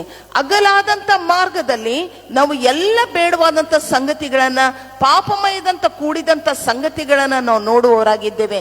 ಇವತ್ತಿನ ದಿನಮಾನಗಳಲ್ಲಿ ನಾವು ನೋಡುವಾಗ ಈ ಒಂದು ವಿಜ್ಞಾನ ತಂತ್ರಜ್ಞಾನ ಯುಗದಲ್ಲಿ ಎಲ್ಲೂ ಬಹಳಷ್ಟು ರಭಸದಿಂದ ವೇಗದಿಂದ ಓಡುತ್ತಿರುವಾಗ ನಾವುಗಳು ಈ ಲೋಕದ ಆಶೆ ಭೋಗಗಳಿಗೆ ಎಷ್ಟು ಮಾರು ಹೋಗಿದ್ದೇವೆ ಎಂದಾಗಿ ನೋಡುವುದಾದ್ರೆ ಎಷ್ಟೊಂದು ಸಮಯವನ್ನ ನಾವು ಮೊಬೈಲ್ನಲ್ಲಿ ಕಳೆಯುವರಾಗಿದ್ದೇವೆ. ನಾವು ವಾಕ್ಯದಲ್ಲಿ ಮತ್ತು ಪ್ರಾರ್ಥನೆಯಲ್ಲಿ ಕೆಲವು ನಿಮಿಷಗಳನ್ನ ಕಳೆಯುವರಾಗಿದ್ದೇವೆ. ಬೇಡವಾದಂತ ಸಂಗತಿಗಳನ್ನ ಅದರಲ್ಲಿ ನೋಡ್ತೇವೆ, ಬೇಡವಾದಂತ ಸಂಗತಿಗಳನ್ನ ನಮ್ಮ ತಲೆಯಲ್ಲಿ ಹಾಕಿಕೊಳ್ತೇವೆ, ಬೇಡವಾದ ಸಂಗತಿಗಳನ್ನ ನಮ್ಮ ಹೃದಯದ ಆಳದಲ್ಲಿ ಅದು ಹೋಗುವಂತೆ ನಾವು ನೋಡಿಕೊಳ್ಳುತ್ತೇವೆ. ಇದು ಮನುಷ್ಯನ ಮನಸ್ಸನ್ನ ಅದು ಕಲ್ಮಶಗೊಳಿಸುವಂತದ್ದಾಗಿದೆ. ಅದು ನಮ್ಮನ್ನ ದೇವರ ಪ್ರೀತಿಯಿಂದ ದೂರ ಮಾಡುವಂತದ್ದಾಗಿದೆ. ಹೀಗೆ ಈ ಲೋಕದ ಎಲ್ಲಾ ಸಂಗತಿಗಳಲ್ಲಿ ಎಷ್ಟೊಂದು ಪಾಪಮಯವಾದಂತ ಸಂಗತಿಗಳು ನಮ್ಮನ್ನ ನಾಶನಕ್ಕೆ ನಡೆಸುವಂತದ್ದಾಗಿದೆ. ದೇವರು ಈ ಮುಂಜಾನೆ ಜಾವದಲ್ಲಿ ಆತನು ನನಗೆ ನಿನಗೆ ಕರೆಯನ್ನು ಕೊಡುವಾತನಾಗಿದ್ದಾನೆ. ನಾನು ನಿನ್ನ ಮುಂದೆ ಜೀವ ಮತ್ತು ಮರಣದ ಆಯ್ಕೆಯನ್ನ ಇಟ್ಟಿದ್ದೇನೆ. I place before you life and death, blessing and cursing ಎಂಬುದಾಗಿ ಆಶೀರ್ವಾದ ಶಾಪಗಳನ್ನ, ಜೀವ ಮರಣವನ್ನ ನಿನ್ನ ಮುಂದೆ ನಾನು ಇಟ್ಟಿದ್ದೇನೆ. ನೀನು ಯಾವ್ದಾದ್ರೂ ಒಂದನ್ನ ಆಯ್ಕೆ ಮಾಡಿಕೋ. ನೀನು ಜೀವವನ್ನೇ ಆಯ್ಕೆ ಮಾಡಿಕೋ, ಅದರಿಂದ ನೀನು ಮತ್ತು ನಿನ್ನ ಸಂತತಿ ಬದುಕುತ್ತೀರಿ ಎಂಬುದಾಗಿ ದೇವರು ಹೇಳುವಾತನಾಗಿದ್ದಾನೆ. ಆ ಜೀವ ಯಾರೆಂದರೆ ಯೇಸು ಸ್ವಾಮಿಯನ್ನೇ ನೀನು ಆಯ್ಕೆ ಮಾಡಿಕೋ. ಜಕ್ಕಾಯನು ಯೇಸುಸ್ವಾಮಿಯನ್ನ ಆಯ್ಕೆ ಮಾಡಿಕೊಂಡ, ಆತನಿಗೆ ಮನೆಗೆ ರಕ್ಷಣೆ ಆಯಿತು. ಆ ವ್ಯಭಿಚಾರದ ಸ್ತ್ರೀ, ಆ ಮಗ್ದಲದ ಮರಿಯಳು ಯೇಸುಸ್ವಾಮಿಯನ್ನೇ ಆಯ್ಕೆ ಮಾಡಿಕೊಂಡದ್ರಿಂದ ಆಕೆಯ ಅಮೂಲ್ಯವಾದ ಪರಿಮಳ ದ್ರವ್ಯವನ್ನು ಆತನಿಗೆ ಪಾದಕ್ಕೆ ತಲೆಗೆ ಸುರಿಸಿ ತನ್ನ ಕಣ್ಣೀರಿನಿಂದ ಪಾದಗಳನ್ನು ತೊಳೆಯುವಾಗ ಆಕೆಯ ಪಾಪಗಳು ಕ್ಷಮಿಸಲ್ಪಟ್ಟವು. ಆಕೆಯು ನಿತ್ಯತ್ವಕ್ಕೆ ಬಾಧ್ಯಸ್ಥಳಾದವಳು. ಮಾರ್ತಳು ಮರಿಯಳ ವಿಷಯದಲ್ಲಿ ನಾವು ನೋಡುವಾಗ ಮಾರ್ತಳು ಈ ಲೋಕದ ಜಂಜಾಟದಲ್ಲಿ ಸಿಲುಕಿಕೊಂಡು ಬಿಟ್ಟಿದ್ದಳು. ಆದರೆ ಮರಿಯಳಾದರೂ ಅತಿ ಉತ್ಕೃಷ್ಟವಾದಂತ ಅಮೂಲ್ಯವಾದದ್ದನ್ನ ಆರಿಸಿಕೊಂಡು ಯಾವಾಗಲೂ ಯೇಸು ಸ್ವಾಮಿಯ ಪಾದದಲ್ಲಿ ಕುಳಿತುಕೊಂಡು ಆತನ ವಾಕ್ಯವನ್ನ ಕೇಳುತ್ತಾ ಕೇಳುತ್ತಾ ಕೇಳುತ್ತಾ ಆಕೆ ಪರಲೋಕಕ್ಕೆ ಬಹಳಷ್ಟು ಸಮೀಪವಾಗ್ತಾ ಹೋದಳು ಎಂಬುದಾಗಿ ನಾವು ನೋಡ್ತೇವೆ. ನಾವು ಸಂಗೀತ ಹಾಡ್ತೇವೆ, ಯೇಸು ಪಾದದಲ್ಲಿ ಕೂತು ಮರಿಯಳು ಧನ್ಯಳಾದಳು. ಹೌದು ಪ್ರಿಯ ದೇವ ಜನರೇ, ಇವತ್ತು ವಾಕ್ಯವನ್ನು ಕೇಳುವಂತ ನಾವುಗಳು ಧನ್ಯರೇ. ಆದ್ರೆ ಅದನ್ನ ನಮ್ಮ ಜೀವಿತದಲ್ಲಿ ಅಳವಡಿಸಿಕೊಂಡು ನಡೆಯುವಾಗ ಇನ್ನೂ ಧನ್ಯರಾಗ್ತೇವೆ. ನಾವು ದೇವರ ಒಂದು ರಾಜ್ಯಕ್ಕೆ ಬಾಧ್ಯಸ್ಥಿಕೆಗೆ ನಾವು ಮುಂದೆ ಸಾಗುವವರಾಗಿದ್ದೇವೆ ಎಂಬುದಾಗಿ ನಾವು ನೋಡಿಕೊಳ್ಳಬೇಕಾಗಿದೆ. ಹಾಗಾದ್ರೆ ಈ ಪಾಪ ಅನ್ನುವಂಥದ್ದು ನಮ್ಮನ್ನ ನಾಶನಕ್ಕೆ ಸೇರಿಸುವಂತದ್ದಾಗಿದೆ. ಈ ನಾಶನ ಅಂದರೆ ನಿತ್ಯವಾದಂತ ನರಕ. ನರಕದ ವಿಷಯದಲ್ಲಿ ಆ 4 ಸುವಾರ್ತೆ ಮತ್ತಾಯ, ಮಾರ್ಕ, ಲೂಕ, ಯೋಹಾನದಲ್ಲಿ ನಾವು ನೋಡ್ತೇವೆ. ಅಲ್ಲಿ ಯಾವಾಗಲೂ ದಗದಗಿಸುವಂತ ಬೆಂಕಿ, ಕಟಕಟನೆ ನಮ್ಮ ಹಲ್ಲು ಕಡಿಯೋಣ. ಯಾಕಂದ್ರೆ ಚೇಳು ಸರ್ಪಗಳು ಯಾವಾಗಲೂ ಮನುಷ್ಯನನ್ನ ಯಾತನೆಗೆ ಗುರುಪಡಿಸ್ತಾ ಇದೆ ಎಂಬುದಾಗಿ. ಈ ಕೃಪಾಕಾಲದಲ್ಲಿ ನಮ್ಮ ಒಂದು ಅಂತಿಮ ಕರೆ ಬರೆಯುವುದರೊಳಗಾಗಿ ದೇವರು ನಮ್ಮನ್ನು ಎಚ್ಚರಿಸ್ತಾ ಇದ್ದಾನೆ. ನಾನು ನಿನ್ನ ಮುಂದೆ ಈ 2 ಸಂಗತಿಗಳನ್ನ ಆಯ್ಕೆಗಾಗಿ ಇಟ್ಟಿದ್ದೇನೆ, ನೀನು ಯಾವುದನ್ನ ಆಯ್ಕೆ ಮಾಡಿಕೊಳ್ಳುತ್ತಿ? ನಾಶನಕ್ಕೆ ಹೋಗುವಂತ ಮಾರ್ಗವನ್ನು ಆಯ್ಕೆ ಮಾಡಿಕೊಳ್ಳುತ್ತೀಯಾ ಅಥವಾ ಪರಲೋಕಕ್ಕೆ ಹೋಗುವಂತ ಆ ಇಕ್ಕಟ್ಟಾದ ಮಾರ್ಗವನ್ನು ಆಯ್ಕೆ ಮಾಡಿಕೊಳ್ಳುತ್ತೀಯಾ? ನಾಶನಕ್ಕೆ ನಡೆಸುವಂತ ಈ ಲೋಕದ ಅಧಿಪತಿಯನ್ನ ನೀನು ಅನುಕರಣೆ ಮಾಡಲು ಬಯಸುತ್ತೀಯಾ ಅಥವಾ ನಿತ್ಯತ್ವಕ್ಕೆ ಸೇರಿಸುವಂತ ನಿನ್ನ ರಕ್ಷಕನಾದಂತ ಯೇಸುವನ್ನ ನೀನು ಹಿಂಬಾಲಿಸಲು ನೀನು ಮನಸ್ಸು ಮಾಡುತ್ತೀಯಾ ಎಂಬುದಾಗಿ ದೇವರು ನಮಗೆ ಆತನು ಕರೆಯನ್ನು ಕೊಡುವ ಆತನಾಗಿದ್ದಾನೆ. ಇನ್ನು ಕಡೆಯದಾಗಿ ನಾವು ನೋಡ್ತೇವೆ ರೋಮಾಯ 6:23 ಪಾಪ ಕೊಡುವ ಸಂಬಳ ಮರಣ ಎಂಬುದಾಗಿ. ಮೊದಲನೇದಾಗಿ ನಾವು ನೋಡ್ತೇವೆ, ನಾವು ಪಾಪದಲ್ಲಿಯೇ ಜೀವಿಸುವುದಾದ್ರೆ ಅದು ನಮ್ಮನ್ನ ದೇವರಿಂದ ದೂರ ಮಾಡ್ತದೆ. ಎರಡನೇದಾಗಿ ಅದು ನಮ್ಮನ್ನ ನಾಶನಕ್ಕೆ ನಡೆಸುವಂತದ್ದಾಗಿದೆ. ಇನ್ನು ಕೊನೆಯದಾಗಿ ನಾವು ನೋಡ್ತೇವೆ ಅದು ನಮಗೆ ಮರಣವನ್ನ ತರುವಂತದ್ದಾಗಿದೆ ಎಂಬುದಾಗಿ. ಎಲ್ಲರೂ ಪಾಪ ಮಾಡಿ ದೇವರ ಮಹಿಮೆಯನ್ನ ಕಾಣದೆ ಹೋಗಿದ್ದಾರೆ. ಹೌದು, ಪಾಪ ಕೊಡುವಂತ ಸಂಬಳ ಅದು ಮರಣವೇ. ನಾವು ದೈಹಿಕವಾಗಿ ಭೌತಿಕವಾಗಿ ಸಾಯದೆ ಹೋದರೂ ಆತ್ಮಿಕವಾಗಿ ನಾವು ಸತ್ತು ಹೋಗುವವರಾಗಿದ್ದೇವೆ. ಆತ್ಮಿಕವಾಗಿ ಸತ್ತು ಹೋಗೋದೇ ಅಂದರೆ ದೇವರ ವಿಷಯದಲ್ಲಿ ಹೃದಯವನ್ನ ಕಠಿಣಪಡಿಸಿಕೊಳ್ಳುವುದು, ದೇವರಿಗೆ ನಾವು ವಿರೋಧವಾಗಿ ನಡೆದುಕೊಳ್ಳುವುದು, ದೇವರ ಆಜ್ಞೆಗಳಿಗೆ ಅವಿಧೇಯರಾಗುವುದು, ವಾಕ್ಯವನ್ನ ನಾವು ಎಂದಿಗೂ ಅನುಕರಣೆ ಮಾಡುವವರು ಆಗಿರುವುದಿಲ್ಲ. ಕೀರ್ತನೆಗಳ ಪುಸ್ತಕ 1ನೇ ಅಧ್ಯಾಯದಲ್ಲಿ ನಾವು ನೋಡ್ತೇವೆ, ಯಾವ ವ್ಯಕ್ತಿ ದೇವರ ಆಜ್ಞೆಗಳನ್ನ ಕೈಕೊಂಡು ನಡೀತಾನೋ, ಅದನ್ನು ಪ್ರೀತಿಸುತ್ತಾನೋ, ಅದನ್ನು ಧ್ಯಾನಿಸುತ್ತಾನೋ, ಆತನು ಫಲಭರಿತವಾದ ವೃಕ್ಷದಂತೆ ಆತನು ಕಂಗೊಳಿಸುವವನಾಗಿದ್ದಾನೆ. ದೇವರಿಗಾಗಿ ಫಲವನ್ನು ಕೊಡುವಂತ ವ್ಯಕ್ತಿಯಾಗಿರ್ತಾನೆ. ಆದರೆ ನಾನು ಪಾಪದಲ್ಲೇ ಜೀವಿಸುವುದಾದರೆ ನನಗೆ ಮರಣ ಬರುವುದಂತೂ ಖಂಡಿತ. ಮರಣ ಬರುವಾಗ, ನಾನು ಆತ್ಮಿಕವಾಗಿ ಸತ್ತು ಹೋಗುವಾಗ ನನ್ನಲ್ಲಿ ದೇವರು ಇರುವುದಿಲ್ಲ, ದೇವರ ಆತ್ಮನು ನನ್ನನ್ನು ಬಿಟ್ಟು ಹೋಗಿ ಬಿಡುತ್ತಾನೆ. ಅದಕ್ಕೆ ಒಂದೇ ಒಂದು ಪಾಪವನ್ನು ಮಾಡಿದಂತ ಅರಸನಾದಂತ ದಾವೀದನು ಹೇಳ್ತಾ ಇದ್ದಾನೆ, ದೇವರೇ, ಕಣ್ಣೀರಿನಿಂದ ನನ್ನ ಒಂದು ಹಾಸಿಗೆ ತೇಲಾಡಿತು. ಆ ಪಾಪದ ಪ್ರಜ್ಞೆ ನನ್ನಲ್ಲಿ ಬಂದಿದ್ರಿಂದ ನನಗೆ ಭಯವಾಗಿದೆ. ದೇವರೇ, ದಯಮಾಡಿ ನಿನ್ನ ಪರಿಶುದ್ಧಾತ್ಮವನ್ನ ನನ್ನಿಂದ ತೆಗೆಯಬೇಡ. ಎಂಥ ಒಂದು ಪ್ರಾರ್ಥನೆಯನ್ನ ಭಕ್ತನಾದಂತ ದಾವೀದನು ಮಾಡ್ತಾ ಇದ್ದಾನೆ. ಇವತ್ತು ನಾವು ದೇವರನ್ನ ಬಹಳಷ್ಟು ಹಗುರವಾಗಿ ಪರಿಗಣಿಸಿದ್ದೇವೆ. ನಮಗೆ ಬೇಕೆ ಅಂದಾಗ ದೇವರನ್ನ ನಾವು ಉಪಯೋಗ ಮಾಡಿಕೊಳ್ತೇವೆ, ಬೇಡೆಂದಾಗ ದೇವರನ್ನ ನಾವು ದೂರವಿಡ್ತೇವೆ. ಕಷ್ಟ ಸಮಸ್ಯೆ ಬಂದಾಗ ದೇವರು ಬೇಕು, ಸುಖದ ದಿನಗಳಲ್ಲಿ ಸಮೃದ್ಧಿ ದಿನಗಳಲ್ಲಿ ದೇವರು ನನಗೆ ಬೇಡ. ಯೆಹೋಶುವನ ಪುಸ್ತಕನ ಕಡೆಯ ಅಧ್ಯಾಯದಲ್ಲಿ ನಾವು ನೋಡ್ತೇವೆ, ಯೆಹೋಶುವನು ಒಂದು ಮುಪ್ಪಾನು ಮುದುಕ ಆಗಿದ್ದಾನೆ. ಆತನ ಅಂತಿಮ ದಿನಗಳು ಸಮೀಪಿಸ್ತಾ ಇವೆ. ಆತನು ಇಸ್ರಾಯೇಲ್ ಕರೆಸಿ ದೇವರು ಮಾಡಿದಂತ ಎಲ್ಲ ಸಂಗತಿಗಳನ್ನ ತಿರುಗಿ ಅವರ ನೆನಪಿಗೆ ತಂದು ಆತನ ಹೇಳ್ತಾ ಇದ್ದಾನೆ, ಇಷ್ಟೆಲ್ಲ ನೀವು ನೋಡಿದ್ದೀರಿ, ಇಷ್ಟೆಲ್ಲವನ್ನ ನೀವು ಅನುಭವಿಸಿದ್ದೀರಿ, ನಾನಾದರೂ ನಾನು ನನ್ನ ಮನೆಯವರು ಕರ್ತನನ್ನೇ ಸೇವಿಸು. ಆಯ್ಕೆ ನಿಮಗೆ ಬಿಟ್ಟಿದ್ದು. ನೀವು ಕರ್ತನನ್ನ ಸೇವಿಸ್ಲಿಕ್ಕೆ ಇಷ್ಟಪಡ್ತೀರಾ ಅಥವಾ ಈ ಲೋಕವನ್ನ ಸೇವಿಸಲು ಇಷ್ಟಪಡುವವರಾಗಿದ್ದಾರಾ ಎಂಬುದಾಗಿ ಅಲ್ಲಿ ಯೆಹೋಶುವನು ಹೇಳುವಂತವನಾಗಿದ್ದಾನೆ. ಪ್ರೀತಿಯುಳ್ಳ ದೇವ ಜನರೇ, ದೇವರು ನನ್ನನ್ನ ನಿನ್ನನ್ನ ಬಹಳವಾಗಿ ಪ್ರೀತಿ ಮಾಡುವುದರಿಂದಲೇ ಈ ದಿನಗಳಲ್ಲಿ ಇಂಥ ಆರಾಧನೆಗಳಲ್ಲಿ ದೇವರನ್ನು ತನ್ನ ವಾಕ್ಯೆಂಬ ಮನ್ನವನ್ನ ಅನೇಕ ಸೇವಕರ ಮೂಲಕ ನಮಗೆ ಕೊಡುತ್ತಿರುವಾಗ ಕಾರಣ ಒಂದೇ, ನಾನು ನೀನು ನಾಶವಾಗಬಾರದು, ನಾನು ನೀನು ಆ ಪರಲೋಕ ರಾಜ್ಯಕ್ಕೆ ಬಾಧ್ಯಸ್ಥರಾಗಬೇಕು ಎಂಬ ಒಂದೇ ಒಂದು ಕಾರಣ. ನಾನು ಅದು ಮಾಡಬೇಕು, ಇದು ಮಾಡಬೇಕು, ನಾನು ಅದನ್ನು ಸಂಪಾದನೆ ಮಾಡಬೇಕು, ನಾನು ಹೆಸರನ್ನು ತೆಗೆದುಕೊಳ್ಬೇಕು, ಪ್ರಸಿದ್ಧಿಗೆ ಬರಬೇಕು, ಇದ್ಯಾವುದು ಕ್ರಿಸ್ತಿಯ ಜೀವಿತದಲ್ಲಿ ಪ್ರಮುಖವಲ್ಲ. ಪ್ರಿಯ ದೇವ ಜನರೇ, ನಿತ್ಯತ್ವಕ್ಕೆ ನಾನು ಬಾಧ್ಯಸ್ಥನಾಗಬೇಕು, ಆ ಒಂದು ಜೀವಬಾಧ್ಯರ ಪಟ್ಟಿಯಲ್ಲಿ ನನ್ನ ಹೆಸರು ಇರಬೇಕು ಅನ್ನುವಂಥ ಒಂದು ಸ್ಥಿರ ಚಿತ್ತದಿಂದ ಓಟವನ್ನು ಓಡುವುದೇ ನನ್ನ ನಿನ್ನ ಒಂದು ದೊಡ್ಡದಾದಂಥ ಗುರಿಯಾಗಿರಬೇಕು, ಕನಸಾಗಿರಬೇಕು. ಇವತ್ತು ಪಾಪ ನನ್ನನ್ನು ಆಳ್ತಾ ಇದೆಯಾ? ನಮ್ಮನ್ನು ಪರೀಕ್ಷೆ ಮಾಡಿಕೊಳ್ಳೋಣ. ಇನ್ನೊಬ್ಬರಿಗೆ ಒಳ್ಳೇದಾಗುವಾಗ ಹೊಟ್ಟೆ ಕಿಚ್ಚು ಪಡ್ತೇವೆ, ಇನ್ನೊಬ್ಬರ ವಿಷಯದಲ್ಲಿ ಅಲ್ಲಸಲ್ಲದ ಮಾತುಗಳನ್ನು ನಾವು ಹೇಳ್ತೇವೆ.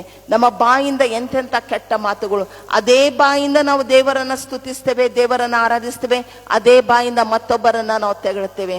ದೇವ್ರ ವಾಕ್ಯ ಹೇಳ್ತದೆ, ನಮ್ಮ ಬಾಯಿಂದ ಭಕ್ತಿಯನ್ನು ಉಂಟು ಮಾಡುವಂತ ಕಾಲೋಚಿತವಾದಂತ ಮಾತುಗಳನ್ನ ನಾವು ಆಡಬೇಕು. ಸ್ತುತಿ ಪದಗಳು ಯಾವಾಗಲೂ ಈ ಬಾಯಿಂದ ಹೊರಡ್ತಾ ಇರಬೇಕು. ಈ ಒಂದು ಬಾಯಿಂದ ಯಾವಾಗಲೂ ಪ್ರಾರ್ಥನೆ ಎಂಬ ಧೂಪವು ದೇವರ ಸನ್ನಿಧಿಯನ್ನ ಮುಟ್ಟುತ್ತಾ ಇರಬೇಕು. ಒಂದೇ ಬಾವಿಯಿಂದ ಸಿಹಿ ನೀರನ್ನ ಕಹಿ ನೀರನ್ನ ನಾವು ಸೇದಲಾರೆವು. ಇವತ್ತು ದೇವರು ನನ್ನನ್ನ ನೀನನ್ನ ಕರೀತಾ ಇದ್ದಾನೆ. ಎಲ್ಲ ಪಾಪಮಯವಾದಂಥ ಜೀವಿತವನ್ನ ಬಿಟ್ಟು ದೇವರ ಕಡೆಗೆ ತಿರುಗಿಕೋ. ನಾನು ನಿನಗೆ ನನ್ನ ಪ್ರಾಣವನ್ನು ಕೊಟ್ಟಿರುವಾಗ, ನಾನು ನಿನಗೆ ರಕ್ಷಣೆಯನ್ನು ಕೊಡ್ಲಿಕ್ಕೆ ಈ ಲೋಕಕ್ಕೆ ಬಂದಿರುವಾಗ, ಈ ರಕ್ಷಣೆಗೆ ನೀನು ಪಾತ್ರನಾಗು. ಈ ರಕ್ಷಣೆಯಲ್ಲಿ ನೀನು ನಡೆಯುವುದಾದರೆ ನಿನ್ನನ್ನು, ನಿನ್ನ ಕುಟುಂಬವನ್ನ, ನಿನ್ನ ಸಂತತಿಯನ್ನೇ ನಾನು ಆಶೀರ್ವದಿಸುವವನಾಗಿದ್ದೇನೆ. ಹಾಗಾದರೆ ಈ ಮುಂಚಾನೆ ಜಾವದಲ್ಲಿ ನನ್ನಲ್ಲಿ ಪಾಪ ಇಲ್ಲ ಎಂಬುದಾಗಿ ನಾವು ಹೇಳುವುದು ಬೇಡ. ಪ್ರಿಯ ದೇವ ಜನರೇ, ಈವರೆಗೂ ನಾವು ಪಾಪವನ್ನ ಮಾಡುತ್ತಲೇ ಬಂದಿದ್ದೇವೆ. ಹೊಸ ವರ್ಷ ಬರುವಾಗ ಹೊಸ ಹೊಸ ನಿರ್ಧಾರಗಳನ್ನು ನಾವು ಮಾಡ್ತೇವೆ. ಒಂದು ವಾರನೋ ಒಂದು ತಿಂಗಳ ಮಾಡಿ ಮತ್ತೆ ತಿರುಗಿ ಆ ಒಂದು ಹಳೆಯ ಜೀವಿತಕ್ಕೆ ನಾವು ಹೋಗುವವರಾಗಿದ್ದೇವೆ. ದೇವರ ಸನ್ನಿಧಿಯಲ್ಲಿ ನಮ್ಮ ಹೃದಯವನ್ನು ನಾವು ಪರೀಕ್ಷೆ ಮಾಡಿಕೊಳ್ಳೋಣ. ಕರ್ತನೇ, ನಾನು ಮಾಡಿದ್ದೇನೆ, ಈ ಪಾಪವನ್ನು ಮಾಡಿದ್ದೇನೆ, ನಾನು ನಿನ್ನ ವಿರೋಧವಾಗಿ ಮಾಡಿದ್ದೇನೆ, ನನ್ನ ನೆರವಿನ ವಿಷಯದಲ್ಲಿ ನಾನು ಮಾಡಿದ್ದೇನೆ. ಈ ವಾಕ್ಯದ ಬೆಳಕಿನಲ್ಲಿ ನಾನು ಅದನ್ನು ಒಪ್ಪಿಕೊಳ್ತೇನೆ. ದಯಮಾಡಿ ನನ್ನನ್ನು ಕ್ಷಮಿಸು. ನಿನ್ನ ರಕ್ತದಿಂದ ತಿರುಗಿ ದೇವರೇ ನನ್ನನ್ನು ಶುದ್ಧೀಕರಿಸಿ ಎಂಬುದಾಗಿ ನಾವು ಕರ್ತನ ಸನ್ನಿಧಿಯಲ್ಲಿ ಪ್ರಾರ್ಥನೆ ಮಾಡೋಣ. ದೇವರು ಈ ವಾಕ್ಯಗಳನ್ನು ಆಶೀರ್ವಾದ ಮಾಡಲಿ.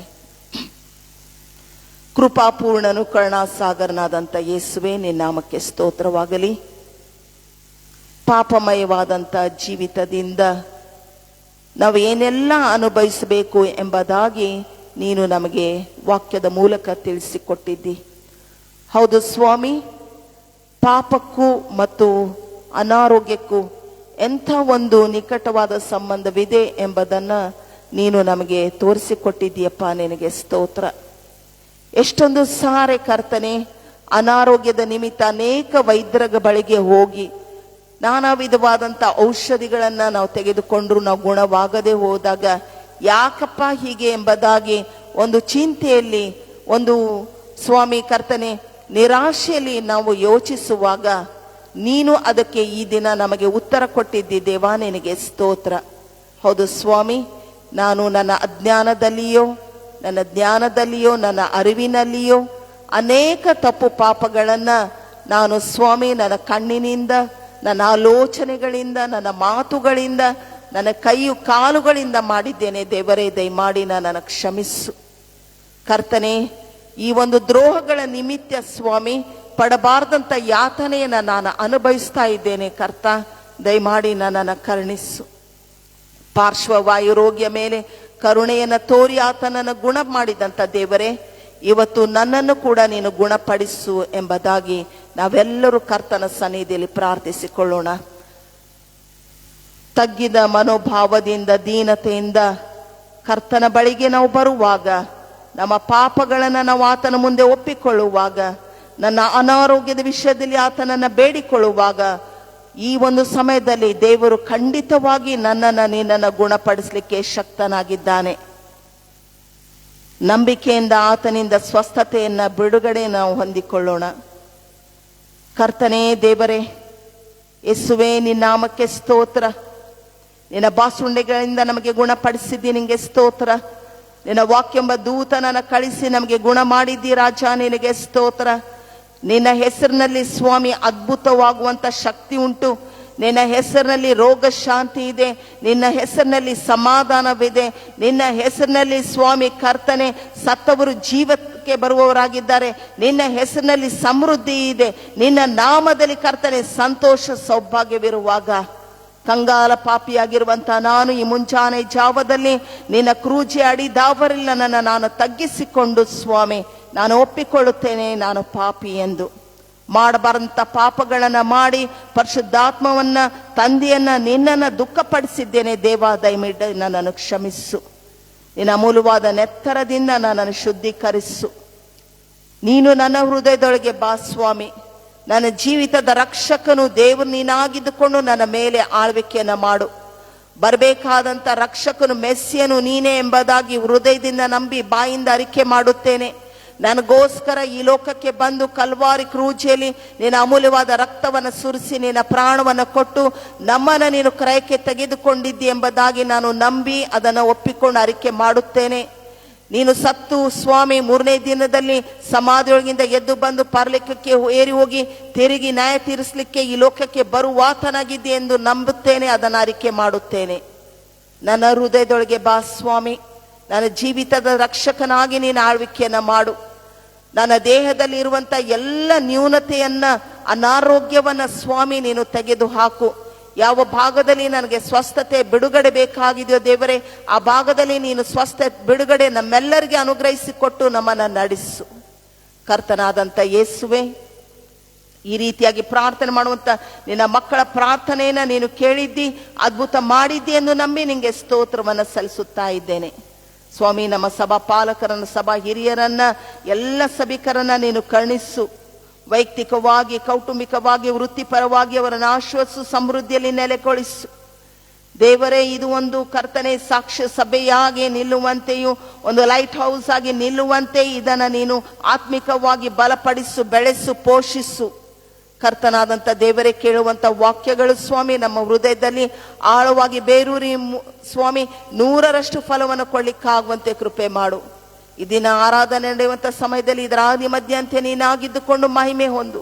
ಸೇರಿ ಬರ್ಬೇಕಂತ ಎಲ್ಲ ಭಕ್ತ ಸಮೂಹ ಸ್ವಾಮಿ ಆಲಯದಲ್ಲಿ ಸೇರಿ ಬಂದು ಪೂರ್ಣ ಹೃದಯ, ಪ್ರಾಣ, ಬುದ್ಧಿ, ಶಕ್ತಿಯಿಂದ ನೀನು ಸೇವಿಸುವಂತೆ, ಆರಾಧಿಸುವಂತೆ ಅವರನ್ನು ನಡೆಸು. ವಾಕ್ಯ ಸಂದೇಶ ಹೇಳುವಂತ ನಿನ್ನ ಸೇವಕರ ನೀನು ಕರುಣಿಸು, ನಿನ್ನ ಆತ್ಮನಿಂದ ತುಂಬಿಸು. ಅವರ ಮೂಲಕವಾಗಿ ನೀನು ಅದ್ಭುತವಾಗಿ ಮಾತನಾಡು. ಆ ವಾಕ್ಯಗಳು ನಮ್ಮೆಲ್ಲರನ್ನು ಬಲಪಡಿಸಲಿ, ನಮ್ಮನ್ನ ಕಟ್ಟಲಿ. ಕರ್ತನೆ ಸ್ವಾಮಿ, ತಲೆಬಾಗಿದಂತ ನಮ್ಮೆಲ್ಲರನ್ನ ನಿನ್ನ ಭದ್ರವಾದ ಕರಗಳಿಗೆ ನಾವು ಸಮರ್ಪಣೆ ಮಾಡುತ್ತೇವೆ. ನಮ್ಮ ಜೀವಿತದಲ್ಲಿ ನಿನ್ನ ಚಿತ್ತ ಮಾತ್ರ ನೆರವೇರಲಿ ಸ್ವಾಮಿ. ಬೇಸಿಗೆ ಕಾಲದಲ್ಲಿ ನಾವು ಕರ್ತನೆ ಕಾಲಿಟ್ಟಿದ್ದೇವೆ. ಈ ಬೇಸಿಗೆ ತಾಪವನ್ನು ತಾಳಿಕೊಳ್ಳುವಂತ ಶಕ್ತಿಯನ್ನ ಎಲ್ಲಾ ಜೀವಿಗಳಿಗೆ ನೀನು ಅನುಗ್ರಹಿಸು. ಪರೀಕ್ಷೆಗೆ ಸಿದ್ಧರಾಗುತ್ತಿರುವಂತ PU ಮತ್ತು 10th ಮಕ್ಕಳನ್ನು ನೀನು ಕರುಣಿಸು. ನಿನ್ನ ಪರಲೋಕದ ಜ್ಞಾನದಿಂದ ತುಂಬಿಸು. ಕರ್ತನೆ, ಅವರು ಇಲ್ಲಿರುವಂತ ಎಲ್ಲ ಗೊಂದಲವನ್ನ, ಭಯವನ್ನ ತೆಗೆದು ಹಾಕಿ ನಿನ್ನ ದೈಹಿಕವಾದ ಶಾಂತಿಯಿಂದ, ಸಮಾಧಾನದಿಂದ ಅವರನ್ನ ಆಶೀರ್ವಾದ ಮಾಡು. ಮತ್ತು ಪರೀಕ್ಷೆಯಲ್ಲಿ ಉತ್ತಮವಾಗಿ ಬರೆದು ಕರ್ತನೆ ಉತ್ತಮವಾದ ಅಂಕಗಳೊಟ್ಟಿಗೆ ಪಾಸ್ ಆಗ್ಲಿಕ್ಕೆ ಆಗುವಂತೆ ನೀನು ಸಹಾಯ ಮಾಡು ಕರ್ತನೆ. ದೇವರೇ ಸ್ವಾಮಿ, ನಮ್ಮ ಸಭೆಯನ್ನ, ಸಭಾಪಾಲಕರನ್ನ, ಸಭಾಪಾಲನ ಸಮಿತಿಯವರನ್ನ ನಿನ್ನ ಭದ್ರವಾದ ಕರಗಳಿಗೆ ನಾವು ಸಮರ್ಪಣೆ ಮಾಡುತ್ತಾ ಯೇಸು ಕ್ರಿಸ್ತನ ಬಲವುಳ್ಳ ನಾಮದಲ್ಲಿ ಸ್ತೋತ್ರ ಮಾಡಿ ಬೇಡಿ ಹೊಂದಿದ್ದೇವೆ ನಮ್ಮ ತಂದೆಯೇ, ಆಮೇನ್.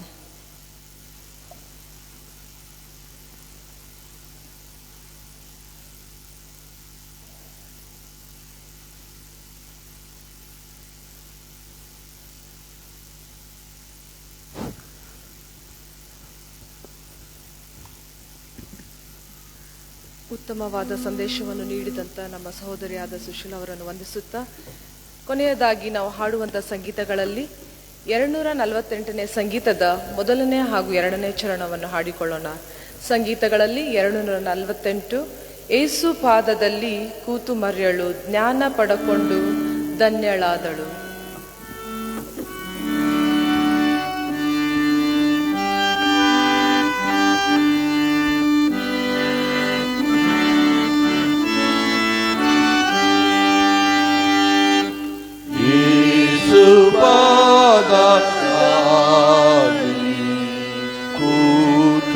ಮಾರಳು ಜ್ಞಾನ ಪಾಡ ಕೊಂಡು ರಾಜಳಾದಳು. ದೇವ ಜ್ಞಾನ ಹೋದವು ಬೇರೆ ಕಾಳದು. ಯೇಸು ಪಾದ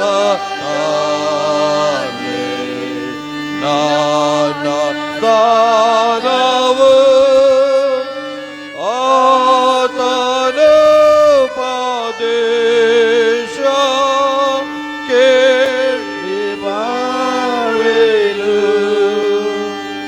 ಯೇಸು ಪಾದ ಧಾನಿ ನಾದುಕುರಲಿ ಲೋಕದಾಟ ಕಾಟ ದೂರ ಓಡುತ್ತೆ. ಬೇರೆ ಯಾವ ಸ್ವಾಮಿಯು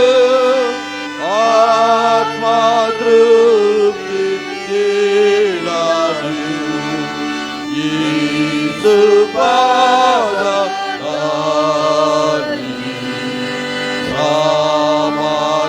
ಸಮಾಧಾನವೇ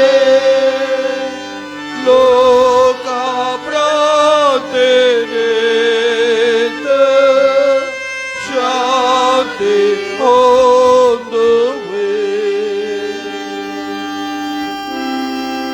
ಕರ್ತನು ಕಲಿಸಿಕೊಟ್ಟ ಪ್ರಾರ್ಥನೆಯನ್ನು ಪದ್ಯರೂಪವಾಗಿ ಹಾಡಿಕೊಳ್ಳೋಣ.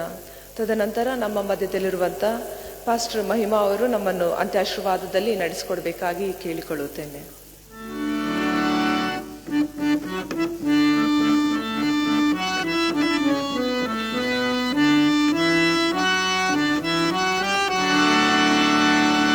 ಪರಲೋಕ ಜನಕನೆ ಭವದ ವಿಧಾನವು ನಿರುತವು ಪಾವನವಾಗಿರಲಿ.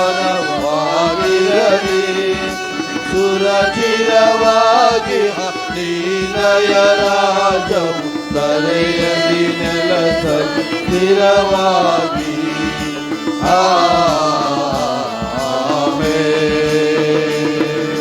ಪರದಾಂತದಿ ನಿನ್ನ ಶೀತವು ದರೆಯೋಳು ನೆರವೇರಲಿ ಅನುದಿನದ ಬುದ್ಧಿ. ಪರಿಪಾಲಿಸು ನಮ್ಮ ಕೊರತೆಯ ನೀಗಿಸು ಹೊರಸು ಗುಣಾಕರ ದಯಶೀಲ.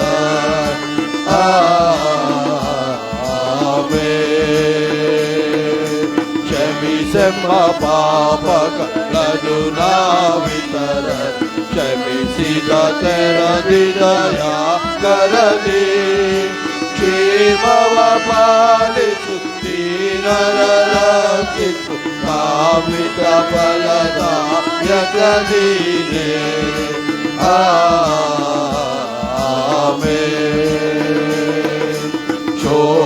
ಶೋಧನೆಯೊಳಗೆಮ್ಮ ಸೇರಿಸದಿರುವು ಶೋಧಕದಿಂದಲೇ ಕಾಳಿ ಪ್ರಭು.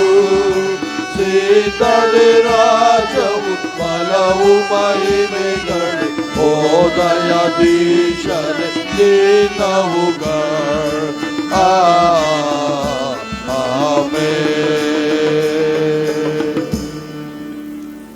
ನಂಬಿಕೆಯಿಂದ ದೇವರ ಆಶೀರ್ವಾದವನ್ನು ಹೊಂದಿಕೊಳ್ಳೋಣ. ನಮ್ಮ ಕರ್ತನಾದ ಯೇಸು ಕ್ರಿಸ್ತನ ಕೃಪೆಯು, ದೇವರ ಪ್ರೀತಿಯು, ಪರಿಶುದ್ಧಾತ್ಮನ ಅನ್ಯೋನ್ಯತೆ ಐಕ್ಯತೆಯು ಮಾಡಿದಂತಹ ಪ್ರಾರ್ಥನೆಯೊಟ್ಟಿಗೂ ನಮ್ಮೆಲ್ಲರೊಟ್ಟಿಗೂ ಇಂದಿಗೂ ಎಂದೆಂದಿಗೂ ನೆಲೆಯಾಗಿರಲಿ. ಆಮೇನ್.